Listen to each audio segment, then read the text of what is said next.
কাজী নজরুলের পরিবারে কোনো মেয়ে ছিল না। মনে পড়ে আজ সে কোন জনমে বিদায় সন্ধ্যা বেলা, আমি দাঁড়ায়ে রহিনু এপারে, তুমি ওপারে ভাসালে ভেলা। মনে পড়ে। আমার সব থেকে ভালো লাগলো যেদিন গানের প্রাইজ নিয়ে স্কুল থেকে এলো। যেখানেতে দেখি যাহা মায়ের মতো নাহা, একটি কথায় এত সুধা মেশা নাই, মায়ের মতন এত আদর সোহাগ সেত আর কোনোখানে কেহ পাইবে না ভাই। আমার যেগুলো ইচ্ছে ছিল মেয়ে সেগুলোই পূরণ করেছে, যেমন গান গাওয়া, কথা বলা, বাচিক, যেটা কথাগুলো ছোটবেলা থেকে ও কিন্তু খুব সুন্দর করে কথা বলতে পারে। এইগুলো আমার খুব ইচ্ছা যে পূর্ণ হয়েছে। সন্ধ্যা বেলা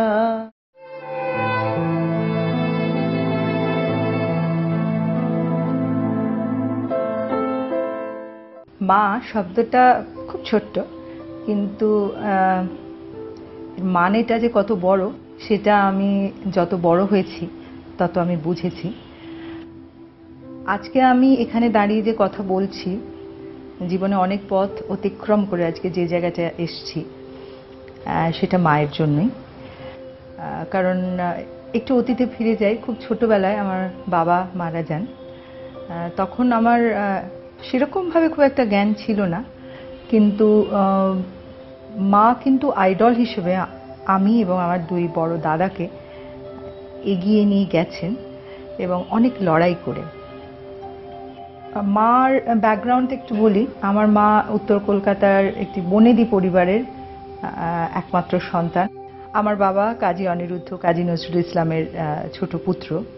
তাকে যখন বিয়ে করলেন তাকে অনেক কিছু ছাড়তে হয়েছিল। প্রথমে ছাড়তে হয়েছিল তার নিজের বাড়ি, আর তখন সমাজ ব্যবস্থা, একটা হিন্দু পরিবারের মেয়ে যখন একটা মুসলিম পরিবারে আসছে তখন অনেক প্রতিকূলতা পেরিয়ে তাকে আসতে হয়েছিল, এবং সেই প্রতিকূলতাটা তার জীবনে অনেকটা সময় ধরে তার সঙ্গ কিন্তু ছাড়েনি। বিশেষ করে আমার বাবা মারা যাবার পর আমার মা তো খুব সাধারণ একজন গৃহবধূ ছিলেন, এবং তখন আমরা 3 ভাই বোন, খুব ছোট। মার তখন যা বয়স, মা কিন্তু ইচ্ছে করলে আবার মা নিজে সংসার করতে পারতেন, আমাদের ছেড়ে চলেও যেতে পারতেন।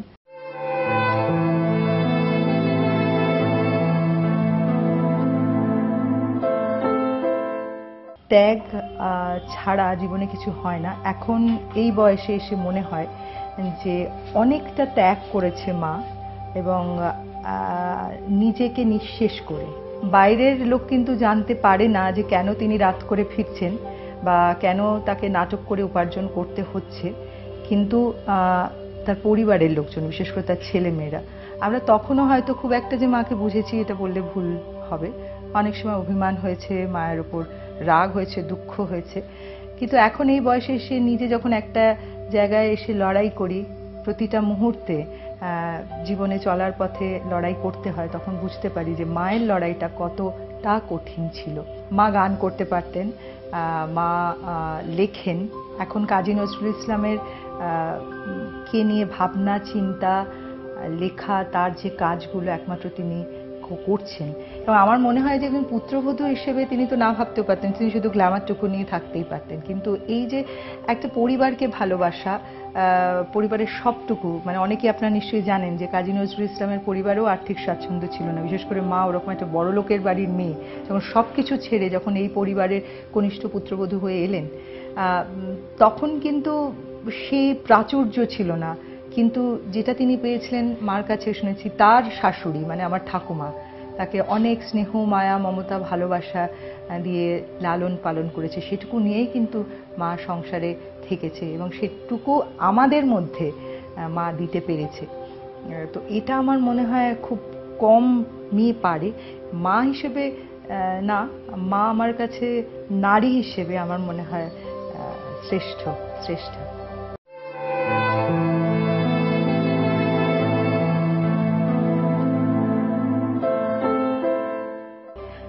আমার মনে হতো যে কি করে মা পারে এত লড়াই করে আমাদের নিয়ে চলতে। এরকম হয়েছে একবেলা আমরা খেতে পেয়েছি, একবার আমরা খেতে পারিনি, কিন্তু মা কোনো না কোনোভাবে চেষ্টা করেছে আমাদের মুখে খাবার তুলে দিতে। বা অনেক চারিপাশে তো অনেক দেখি আমাদের বয়সী ছেলেমেয়েরা দেখতাম, তারা অনেক প্রাচুর্যে বড় হচ্ছে, তারা হয়তো অনেক কিছু পাচ্ছে, মা হয়তো সেটা দিতে পারছে না, তার জন্য মার যে একটা হেল্পলেস অবস্থা সেটাও ফিল করেছি যে দিতে পারছে না বলে।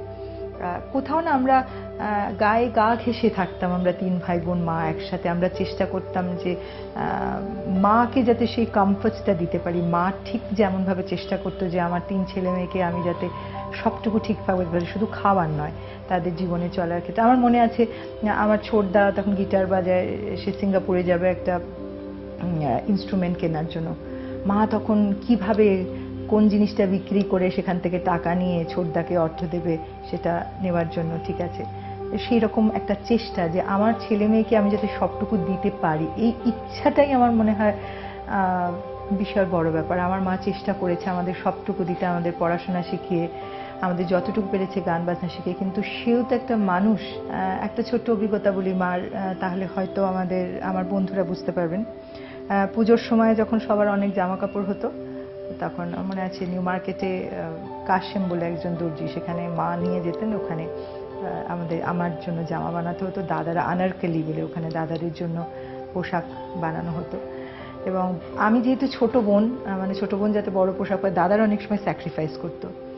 কিন্তু মা কি করতেন, ছেলে মেয়েদের তো দিতেন।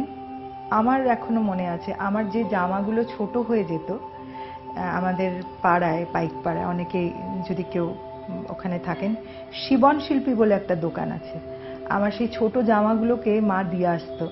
দিয়ে এসে সেই স্টিচগুলো খুলে সেইটা দিয়ে মা ব্লাউজ বানিয়ে পরতো। আমি এরকম দিনও দেখেছি। আমার জানি না, আমি কোনোদিন ভাবিনি আমাকে এই দিনগুলো আজকে বলতে হবে, কিন্তু আমি কোনোদিন মায়ের ঋণ শোধ করা যায় বলে না, সত্যি শোধ করা যায় না। মায়ের সাথে আমার প্রচুর ঝগড়া, প্রচুর রাগারাগি, অভিমান। আমি সবসময় বলি যে তুমি দাদাদের বেশি ভালোবাসো, তুমি আমাকে বেশি ভালোবাসো না। এটা আমার চিরকালই সবসময় মনে হতো যে মা একটু বেশি বোধহয় দাদাদের ভালোবাসে। মা সবসময় কি বলতো, আমার বড় ছেলে এই করে, আমার ছোট ছেলে এই করে। মাঝে মাঝে ভুলেই যেত মার একটা মেয়ে আছে, সেটা আমার খুব অভিমান ছিল। আমি বললাম যে মা, মেয়ের কথা মনে পড়ে না? তখন আমি বলতাম যে আমি বড় হয়ে কিছু একটা হব কোনো একদিন, দেখো তখন তোমাকে আমার নামটাই নিতে হবে। সেটা হয়তো কথার কথা বলেছিলাম। অনেক অনেক দুঃখ অভিমান ছিল। তখন মনে হতো যে বাবাও নেই, মাও আমাকে ভালোবাসছে না, মা দাদাদের ভালোবাসছে। কিন্তু আজকে জানি না কোথা দিয়ে লড়াই করার শক্তি। আমি সবসময় বিশ্বাস করি একটা শক্তি কোথাও কাজ করে, নিশ্চয়ই মায়ের সাপোর্ট। আমার জীবনে অনেক কঠিন সময় এসছে, অনেক কঠিন সময় এসছে। আমি হয়তো ভেবেছি সেটা পার করতেই পারবো না, কিন্তু অনেক রাগ করেছি, অভিমান করেছি, কিন্তু মা এসে কিন্তু হাতটা ধরেছে।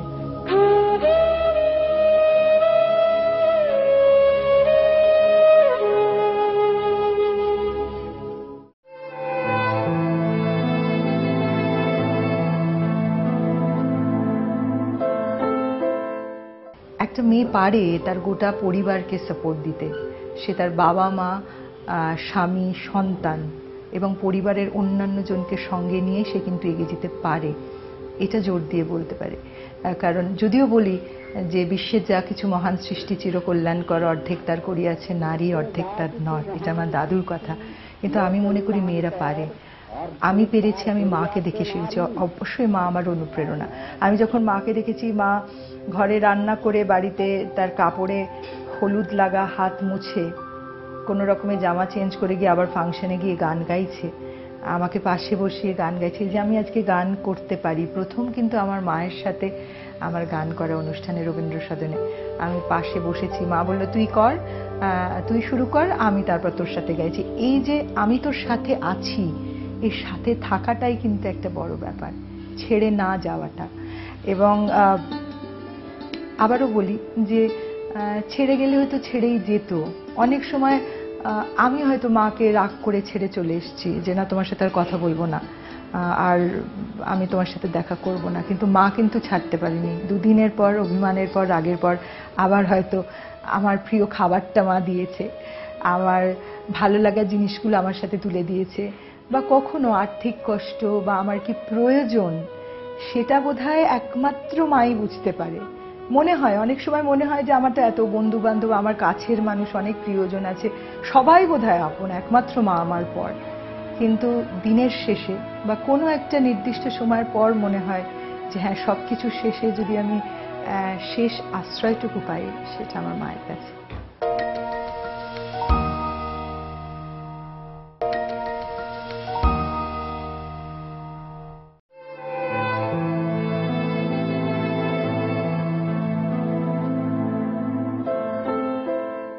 আসলে বাবা ছোটবেলায় চলে যাবার পর আমাদের বড় করতেই তো মায়ের জীবনের পুরোটাই চলে গেছে। মা খুব ভালো গান গাইতে পারতো, মার কিন্তু একটা রেকর্ড আছে, সেটা করার পর সেটা আবার জেঠুর উদ্যোগে কিন্তু রেকর্ডটা হয়েছিল, কিন্তু একটা রেকর্ড করার পর আমার বাবা বলছিল না না, অনেক গান বাজনা হয়ে গেছে, এবার বন্ধ, তুমি বাড়িতে ঘরকন্যা সামলাও, ছেলে মেয়ে মানুষ করো, এরকম। কিন্তু মা কিন্তু সেটা ভালোবেসেই সেটা ত্যাগ করেছে, শুধু পরিবারকে। কারণ আমার তখন ঠাকুমা অসুস্থ, আমার দাদু অসুস্থ, আমার দাদা হয়ে গেছে, মানে তখন একটা পরিবার সামলাতে কিন্তু মাকে অনেকটা টাইম ডিভোট করতে হয়েছে। আমার মা কিন্তু খুব তালিম নিয়ে ভালো করে একজন বড় সঙ্গীত শিল্পী হতে পারতো। মা ভালো গান করেন, মা বড় সঙ্গীত শিল্পীও, কিন্তু মা কিন্তু গানটাকে পেশা হিসেবে নিয়েছে, কিন্তু দাদুর উত্তরসূরি হিসেবে, দাদুর কাজকে এগিয়ে নিয়ে যাওয়ার জন্য। এবং অবশ্যই কিছুটা অনুষ্ঠানে কোথায় কোথায় অনুষ্ঠান করতে গেছে, শুধু একটু টাকা পাবে বলে সেই টাকাটা দিয়ে কখনো আমাদের স্কুলের ফিস ভরেছে, কখনো হয়তো বাড়িতে ইলেকট্রিসিটি বিল দিয়েছে, কখনো হয়তো আমাদের বাড়িতে দুধ আসতো, দুধের টাকা দিয়েছে। তো এইভাবে মার রোজগারটার প্রয়োজনটা হয়েছে আমাদের সংসারের চাওয়া পাওয়ার জন্য, আমাদের 3 ভাই বোন একটা সংসার বড় করার জন্য। এবং মায়ের আরেকটা কথা আমি বলবো যে এটা আমাকে প্রচণ্ড ইন্সপায়ার করে। যেহেতু আমি বলেছিলাম যে হিন্দু পরিবারের মেয়ে মুসলিম পরিবারে যখন বিয়ে করে, আমার দাদু মানে মায়ের বাবা কিন্তু ওয়াজ ডেড এগেনস্ট, এবং আমার বাবার নামে কেসও করে দিয়েছিল যে আমার মেয়েকে নিয়ে চলে গেছে একজন মুসলিম পরিবারের ছেলে, হয়তো বেঁচে টেচে দেবে ভেবেছিল আর কি, এরকম কেস করেছিল। যাই হোক, পরবর্তীকালে আমার দাদুর খুব প্রিয় পাত্র হয়েছিলেন আমার বাবা। যখন বাবা মারা যায়, আমার দাদু কিন্তু সেই সুযোগটা আবার নিয়েছিলেন। তখন মাকে বলেছিলেন যে হ্যাঁ, কারণ দাদু জানতেন যে একটা আর্থিক কষ্ট রয়েছে আমাদের পরিবারে, 3 ভাই বোন, আমরা খুব ছোট, মাও চাকরি করেন না। তখন দাদু সেই মুহূর্তটাকে এনক্যাশ করেছিল। দাদু বলেছিল তোমার ছেলে মেয়েদের দায়িত্ব নেব, তুমি আবার ফিরে এসো, যেমন তুমি আগে ছিলে হিন্দু পরিবারে, যেরকম তোমাদের সব দায়িত্ব নেব, কিন্তু তুমি ওই পরিবার থেকে বেরিয়ে এসো। মায়ের ওই যে ডিটারমিনেশন যে না, আমি বেরিয়ে এসছি, আমি একজনকে ভালোবেসে এক কাপড়ে সে বাড়ি থেকে চলে এসেছি, তিনি কাজী অনিরুদ্ধ, তার ছেলে মেয়েকে নিয়ে আমি যত কষ্টই হোক আমি তাদেরকে মানুষ করব, আমি বড় হব। এই যে তার এই মনের জোরটা, এটা আমি মাঝে মাঝে ভাবি, হয়তো প্রকাশ করিনি কখনো বা করার সুযোগ হয়নি। আমি যে বারবার বলছি যে মায়ের ফিলিংগুলো প্রকাশ করা বোধহয় সহজ না, আমরা কেউই পারি না মায়ের টুকরো টুকরো ফিলিংগুলো। কিন্তু এইটা আমার মনে হয়, মা তো চলেই যেতে পারতো, একমাত্র সন্তান, সব কিছু মায়ের, সেখানে লাক্সারি ছিল, অর্থ ছিল, মাকে এত কষ্টও করতে হতো না। ওই যে আমি যাব না, আমি শ্বশুর বাড়িতে, আমি শ্বশুরের ভিটে ছেড়ে থাকবো, আমার ছেলে মেয়েকে ওইভাবে কষ্ট করে মানুষ করব, সে কষ্ট করেছে বলেই বোধহয় আমরা কষ্ট করতে পারি। আসলে মা ভীষণ ক্লান্ত, পরিশ্রান্ত, কিন্তু তার মধ্যেই চেষ্টা করি। মা অনেকটা বছর তো আমাদেরকে নিয়ে কেটে জীবনের সবটুকু নিঃশেষ করে দিয়েছে আমাদের। তো এখন মনে হয় কিছু যদি মাকে দিতে পারি, সেই দেওয়াটা হয়তো খুবই সামান্য। মা অর্থ চান না, সেই দাদুর মতো আমি নাম চাই না, খ্যাতি চাই না, প্রতিপত্তি চাই না, আমি প্রেম দিতে এসেছিলাম, প্রেম পেতে এসেছিলাম। তো আমি চাই মা সেই প্রেমটুকু নিয়ে, ভালোবাসাটুকু নিয়ে দিতে পারি। আমরা অনেক সময় দিতে পারি না, সবাই আমরা খুব ব্যস্ততা, আমাদের কাজ নিয়ে লড়াই করি, মার মাঝে মাঝে অভিমান হয়, অনেকটা সময় মা চান আমাদের সাথে কাটাতে। আমরাও কি চাই না? নিশ্চয়ই চাই, কিন্তু অবস্থার ফেরে বা এমন কাজের মধ্যে আমরা জড়িয়ে থাকি, হয়তো পারি না। এখন হয়তো সবাই আমরা আলাদা আলাদা হয়ে গেছি, আলাদা আলাদা থাকি, কোনো একটা সময় কোনো একটা অনুষ্ঠানে হয়তো একসাথে এক ছাদের তলায় মিলি, কিন্তু মার ওই যন্ত্রণাটা, দুঃখটা বোধহয় রয়ে গেছে অনুভব করি।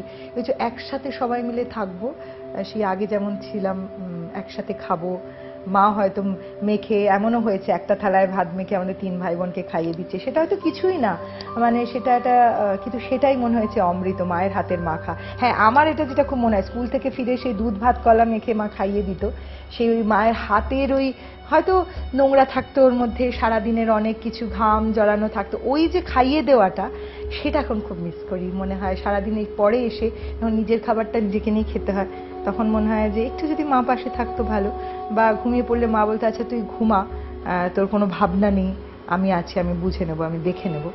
এই কথাটা বলার জন্য মাকে খুব দরকার।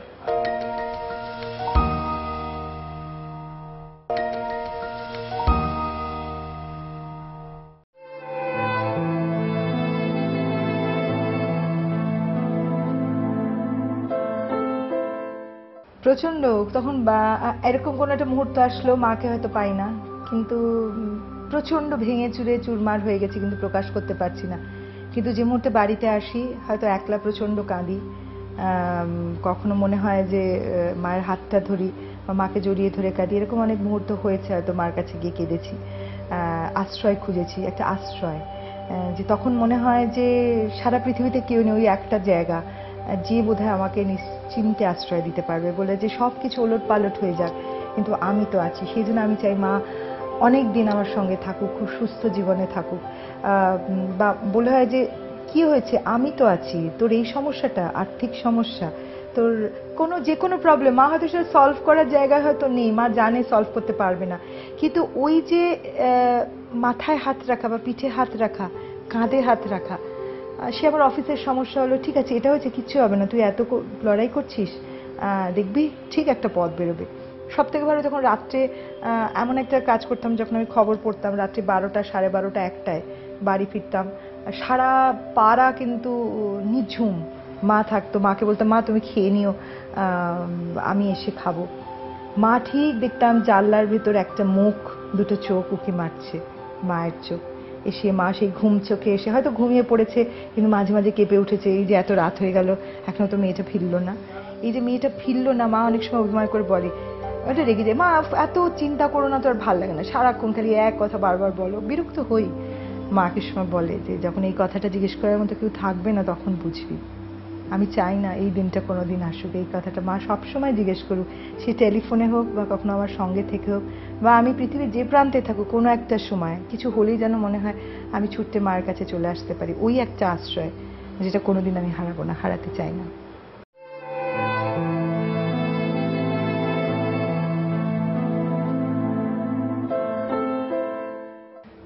আমার জীবনে এমন একটা পরিস্থিতি হয়েছিল যখন আমার খুব দিকভ্রান্ত হয়ে যাবার মতো একটা মুহূর্ত, আমি দিশাহারা হয়ে পড়েছিলাম যে আমি কোন দিকে যাব। খুব কঠিন পথ, মানে সেটা হয়তো খুব কম মেয়ের জীবনে এরকম একটা আসে, সে সিদ্ধান্ত নিতে পারে না সেই জীবনে কি করবে, সে কিভাবে সামনে পথ চলবে। এমন মুহূর্ত আসে যে সময় অনেক মেয়েকে হয়তো আত্মঘাতী হতে হয়। ওই একটা সময় আমার খুব হেল্পলেস মনে হয়েছিল, আমি একা একটা ঘরে বসে আমার মনে হয়েছিল যে শেষ হয়ে গেলে তো জীবনটা শেষ, তাহলে আমার মা তো লড়াই করেছে, আমার মা লড়াই করে তো যদি করতে পারে, তাহলে আমি লড়াই করে বাঁচবো না কেন, লড়াই করে আমি পায়ের তলার মাটিটা শক্ত করব। সেই সময় মাকে খুব ফিল করেছি, আমি বলেছি মা আমার মনে সেই শক্তিটা দাও। আমি হয়তো চাইনি মাকে বলতে, কারণ মা খুব টেনশন করবে, হয়তো ভাববে, কিন্তু আমার এই ফিলটা হয়েছিল সেই মুহূর্তে। আমি খুব নিমেষে আমার জীবনের সিদ্ধান্ত বলতে নিয়েছিলাম যে না, আমি বাঁচবো এবং আমি লড়াই করে বাঁচবো, পায়ের তলার মাটিটা শক্ত করব, ঠিক তুমি যেভাবে আমাদের পায়ের তলার মাটি শক্ত করেছো তোমার লড়াইয়ের মধ্যে দিয়ে। ঘরে বাইরে সামলানো, এটা আমি মাকে দেখে শিখেছি। মা যখন ঘরে রান্না করে সব খাবার টেবিলের উপর রান্না সাজিয়ে আবার যাচ্ছে বাইরে কাজ করতে, আবার সে কাজ করে সে আবার সংসার সামলাচ্ছি। আরেকটা মার যেটা গান গাওয়া, মার তো একটা ইচ্ছা ছিল, ইচ্ছাটাকে মা নিজে নিজে কিন্তু কালটিভেট করেছে, নিজে নিজেকে সেটাকে এস্টাবলিশ করছে। মাকে হাতে ধরে কিন্তু কেউ এগিয়ে দেয়নি। মা আজকে যা যা করেছে সেটা কিন্তু নিজের চেষ্টায়, নিজের, এবং সেটা দেখে আমার মনে হয়েছে যে মাকে তো হাতে ধরে কেউ এগিয়ে দেয়নি যে তুমি এই কাজটা করো এই পাবে, বা তুমি তোমার শ্বশুরমশাইকে নিয়ে এটা করো তুমি সাফল্য পাবে। এবং সব থেকে হলো সাফল্য পাবার জন্য বা কোনো কিছু পাবার প্রত্যাশায় মা কিন্তু কিছু করেনি, সেটা মার একটা খুব বড় গুণ। মা কিন্তু জাস্ট জীবনের স্রোতে যেটা আমার মনে হয়েছে যে মাকে করতে হবে, এটা আমার দায়িত্ব, এটা আমার কমিটমেন্ট, সেটা করেছি। সেই কমিটমেন্টগুলো আমি মার থেকে পেয়েছি, আমার মনে হয় যেটা করতে হবে। মা যখন স্টেজে উঠে যখন গান করে, অদ্ভুত, মানে মা এই বয়সে যখন গান করে আমি বলি ওই বয়সে তো মার পৌঁছতেই পারবো না। মা যখন বক্তব্য রাখে এত কনফিডেন্টলি, দাদুকে নিয়ে বলে, পরিবারকে নিয়ে বলে, সমৃদ্ধ হই। আরেকটা জিনিস, মা হলো আতিথেয়তা, মা রান্নাবান্না, মা যখন ঘরে বাড়িতে কেউ আসবে, মা কিন্তু এত সুন্দর পরিপাটি করে, মানে কিভাবে তাকে যত্ন করবে, সে আতিথেয়তা কিভাবে করবে, এইটুকু শিখেছে। মানে সুযোগ খুব কম হয়, কিন্তু সেটা পারি। মানে আমি মনে হয় মা তো খুব আদ্যপান্ত, মা খুব সংসারী, হিসেবি, কোথা দিয়ে কোনটা কিভাবে করে আমরা এখনো বুঝে উঠতে পারি না। তো সেই কিভাবে টাকা জমালো, এখন মনে হয় কিভাবে সংসারটাকে টেনে নিয়ে গেল, 3 ভাই বোনের ডিমান্ডসগুলো ফুলফিল করলো কি করে। অথচ কিন্তু মার কিন্তু একটা বড় চাকরি নেই, বা আমার বাবা কিন্তু অনেক সম্পত্তি রেখে যায়নি। অনেকে ভাবে নজরুল ইসলামে তো অনেক প্রপার্টি, অনেক কিছু রয়েছে, কিন্তু মা কোনো কিছুর মানে প্রত্যাশা এগুলো কিন্তু করেনি। মা কিন্তু প্রত্যেকটাই স্বাবলম্বী। মানে নারীকে আপন ভাগ্য জয় করিবার কেন নাহি দিবে অধিকার, সেই অধিকারটা মা কিন্তু নিজে নিজে আদায় করেছে, নিজের লড়াই করে। আজকে মাকে যদি আমি দেখি, মার লাইফ স্প্যান, বড় লোকের একমাত্র আদুরে কন্যা, সে যখন এসে তার শ্বশুর বাড়িতে একতলা থেকে বালতি করে জল তুলে এনে সে 3 তলায় এসে সে যখন তার সংসার সামলাচ্ছে, সে রান্না করছে, তার অসুস্থ শ্বশুর শাশুড়িকে দেখছে, সেটাও আমার কাছে একটা এক্সাম্পল যে এমনও হয়, আমার মা যদি পারে আমি কেন পারবো না। বা আমার মা যখন মা খুব এখন খুব বেশি পোশাকি ভাবে মার সাথে কথা বললে, বা মাকে যখন খুব একটু পলিশড ওয়ে জামা কাপড় পরতে বলি বা কথা বলতে বলি, খাওয়া দাওয়া করতে বলি, মা না কিরকম একটু থতমত খেয়ে যায়। আসলে মা খুব সাধারণ একটা মানুষ, কিন্তু সাধারণ হয়ে আমার মা খুব অসাধারণ। এবং আমার মা আমার আইডল না, আমার মনে হয় প্রত্যেকটা মেয়ের জীবনে আইডল হওয়া উচিত। কারণ সুখ স্বাচ্ছন্দ্য পেয়ে বড় তো সবাই হয়, কিন্তু এই প্রতিকূল অবস্থাকে কাটিয়ে একটা সংসারকে দাঁড় করানো, 3টে ছেলে মেয়েকে বড় করা, এটাকে আমি স্যালিউট করি আমার মা।